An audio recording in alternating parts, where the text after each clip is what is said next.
Hi, Trevor here, reflecting on life through music. Thank you for stopping by.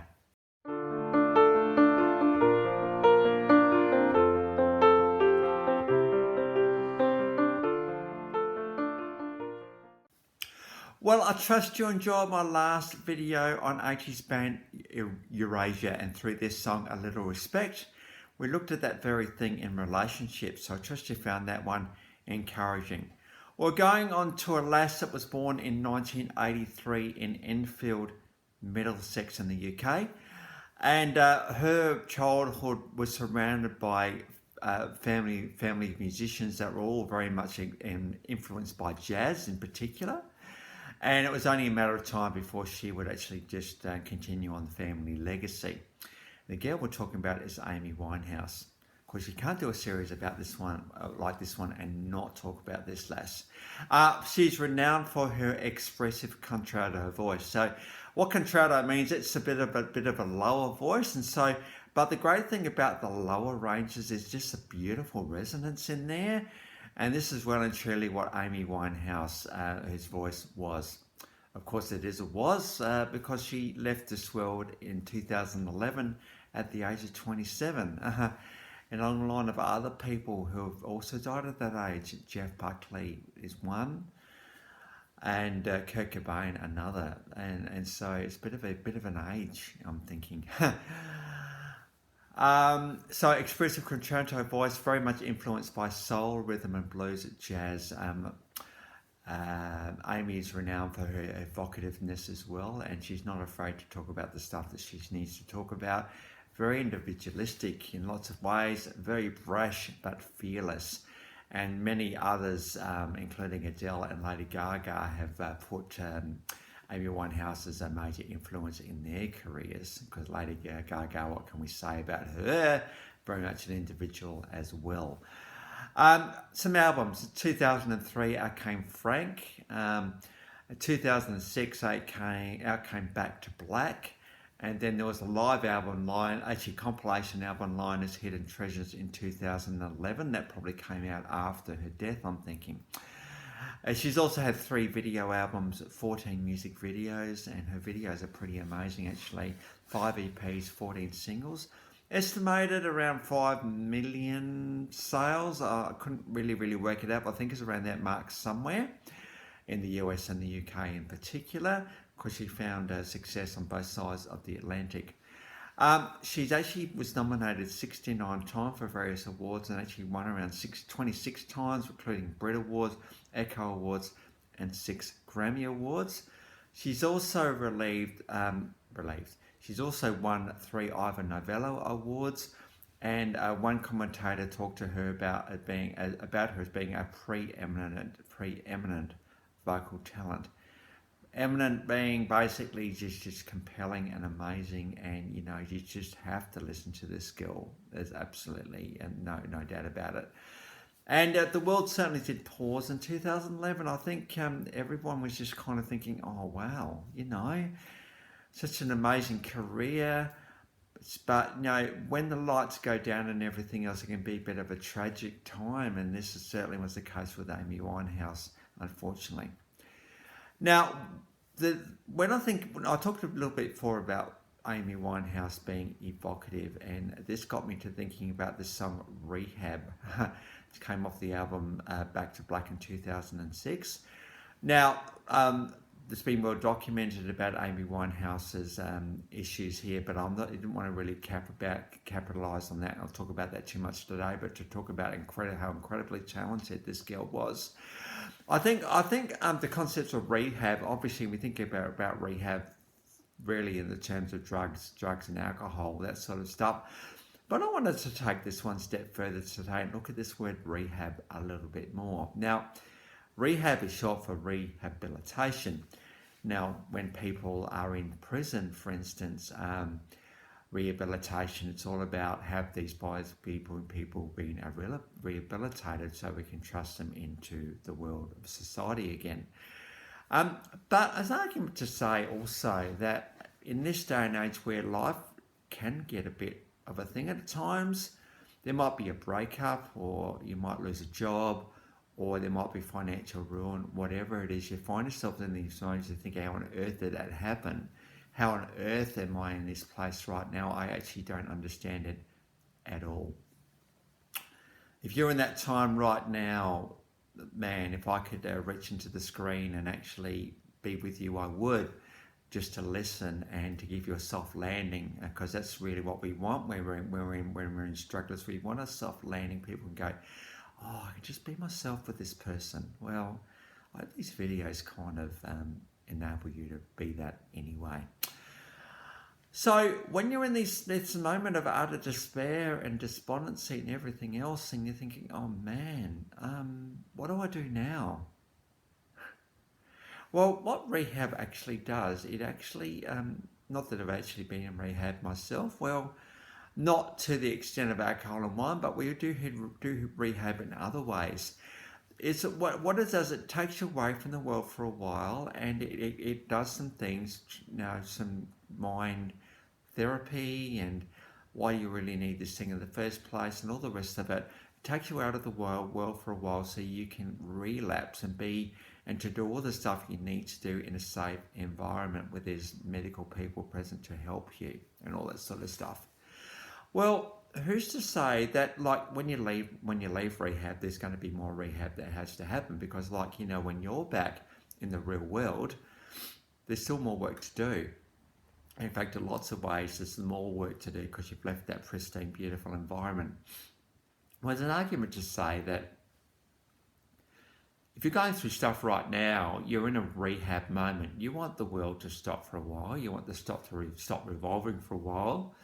You perhaps just want to stay in your bed or in your house and not venture out. So in a sense, you're giving yourself some time out from the world to try and come to terms with it a little bit, and to realize, well, I can't even trust myself in the world right now. How can I trust anybody else, really? And so in a sense, it's a bit of a rehab moment. Now, it's not alcohol, drug rehab. Let me just say that again. It's about a rehab of just needing space to deal with the world. Whether it's a betrayal or a relationship breakdown when you thought the relationship was going to be around forever and it's actually not. In fact, it might even be worse. It might have been an affair that you're unaware of or aware of and thinking, wow, wasn't I good enough for them? You were. Let's just say it there. You were good enough for them. You see, it's not love that fails. It's relationships that fail. As I try to work out what this love thing is, because love is patient and kind and all the rest of it. So, if you are finding yourself needing space at the moment, well, you know what? It's quite all right. You might have people thinking to yourself, hey, come on, let's get back out there, let's have a bit more fun, let's do all that sort of thinking it's the last thing I want to do right now. Leave me alone. Don't leave me alone too much though. I don't want to be left on my own here. Perhaps the conversation is more like, hey, look, I can't do that right now. But some little part of you will be thinking, hey, I really appreciated them actually trying that though. The fact of the matter is that probably if you are a friend of someone and they're seeing you and they don't quite understand it either, if you don't understand it, how are other people going to understand it? And so the thing is, hey, look, really appreciate you reaching out to me like that, but you know what? I'm really struggling here. Can you just be with me in that space as opposed to getting me to get over it? Because we don't really get over things. It's all about learning to walk with it in a way that's lighter, because you don't want some little thing to crop up down the track or bring your memory straight back there. If you can learn to walk with it in a light way, well, if those triggers come up, it's not such a surprise for you. So if you are in rehab right now, even if you're watching this video, maybe you're meant to watch it, hey? Who knows? But if you actually are in rehab right now, please know that you're not alone. You may feel alone though. Being alone is actually okay, by the way. It's actually being comfortable in that space, really. But, just know this time won't last ever, forever, but it's a time you need right now, and that's probably the thing. And, as long as you learn to be comfortable with this time, don't think too much about what happened, because, there may not be an answer to the why question that we all so desperately want at times. There may not be an answer to it. It just is. So don't tie yourself up in not saying, why did this happen? The more important thing is to think, well, it actually has. It has happened. There is a thing that has happened. Don't pretend it didn't, because it did. But work, how can I hold this thing in such a way that I'm going to be able to move forward with it in a way that's going to be healthy? And if you are in a time of rehab right now, go with the flow, hey. Just do it. Let it do what it needs to do. I trust that will be an encouragement for you today. Well, onto the clips, and here we're going to see some videos and live videos and official videos of Amy Winehouse today, and maybe her story may resonate with you a little bit to do. Of course, I would never advocate to you right now to do what happened with Amy. Don't go down that track. Just don't do it. If you are contemplating doing it, if you've bought the stuff and you've got a time all set to do it, may this video say, hang on a minute, just stop. Just stop, because suicide, let's just put the word out there, is not going to actually make it better. It's not. And you're more resilient than you think right now. So if you bought the stuff, throw the stuff away. You don't need it. They say that, particularly older people, the mental health first aid says that if you think you know of someone who's contemplating suicide, just got to ask them outright, have you bought the stuff yet? Are you contemplating doing it? Because at the moment, the suicide thing's in the darkness. No one knows it's happening. So by asking the question, bring it into the light, and it might force the person to act, well, not force, but it might encourage the person to reconsider what they're doing. Pretty heavy stuff sometimes in these videos, and apologies for that, but someone has to talk about this stuff. This channel wasn't, hey, look at me, I hope you're all really going well, even though I do hope everyone's going really well. It's not about that at all.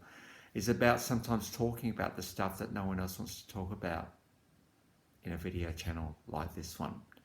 So thank you, Amy Winehouse, for your short life. Thank you for the way that you brought joy to millions of people around the world. Thank you for your fearlessness, your individuality, your evocativeness, and your influence to many who have come after you. If any of the Winehouse family are watching, really, really sorry for what happened with Amy. A bright light has left this world, that is for sure. Well, on to the clips. So we do have Rehab.